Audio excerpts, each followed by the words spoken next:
Hello, तो आप आ गए वापस। तो ये हमारा पेंटिंग एग्जीबिशन का पार्ट सेकंड है, जिसमें आप ये देखोगे कि हमने अंदर विज़िट करने के बाद कैसी-कैसी पेंटिंग्स देखी। तो ये सारे आर्टिस्ट की आर्ट गैलरी है जो हम देखने आए थे। यहाँ पर एक से बढ़ के एक आर्टिस्ट और उनकी आर्ट थी।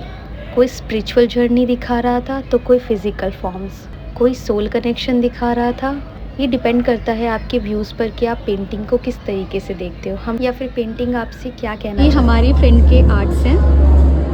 अगर आपको इनका आर्ट्स पसंद आए तो आप यहाँ से बाय भी कर सकते हैं। बिल्कुल ओरिजिनल लगता है इनका आर्ट। एंड अगर आप इनसे क्लास लेना चाहते हो तो आप इनसे क्लास भी ले सकते हैं। जेंडर को डिफाइन नहीं करता, ये बेसिकली एक आर्टिस्ट आर्टवर्क है। मतलब ये आर्टवर्क में इंडिया में आर्टिस्ट को सपोर्ट ही मिलता जल्दी से, तो ना ये बस ये इसमें आर्टिस्ट सोसाइटी से एक अप्रूवल मांग रहे हैं कि आप उसको सिर्फ पसंद की चीज़ें करने दीजिए।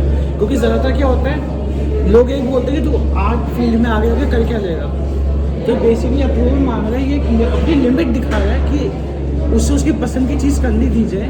वो किस लिमिट तक जा सकता है, वो लिमिट्स मैंने उसके मांस को फाड़ के दिखाई है। और जो उसका सर कटा है वो उसका पास्ट है, जो उसने मेहनत करी है पहले, वो मैंने तो चिड़िया देख ली है ऊपर से। क्योंकि ज़्यादातर ह्यूमन बीइंग क्या होता है, लास्ट अपने सामने की सिर्फ फाइनल रिजल्ट देखते हैं, उसकी मेहनत को नहीं देखता। तो वो मेहनत तो चिड़िया ऊपर से देखती है।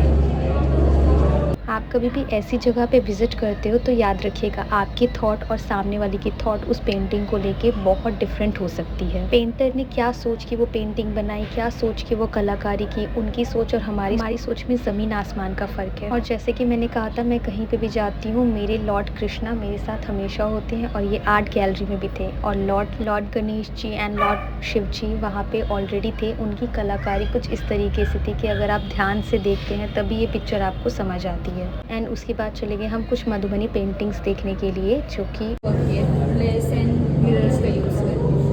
ये पूरी मधुबनी है। पेंटिंग थोड़ी यूनिक है। रीबर्थ, ये रीबर्थ शो करता है। स्पिरिचुअल जर्नी बारिश जो है वो वाला ये तो सही में सुबह धूप हो सकता है। क्या कितना मिला? ये आर्ट गैलरी सिर्फ 3 डेज़ के लिए लगी हुई थी, और यहाँ पे एक वर्कशॉप भी ऑर्गेनाइज़ की गई थी जिसे आप फ्री ऑफ कॉस्ट देख सकते थे। और उसके लिए हमने रजिस्ट्रेशन भी कराया था और हमने उससे बैठकर देखा भी।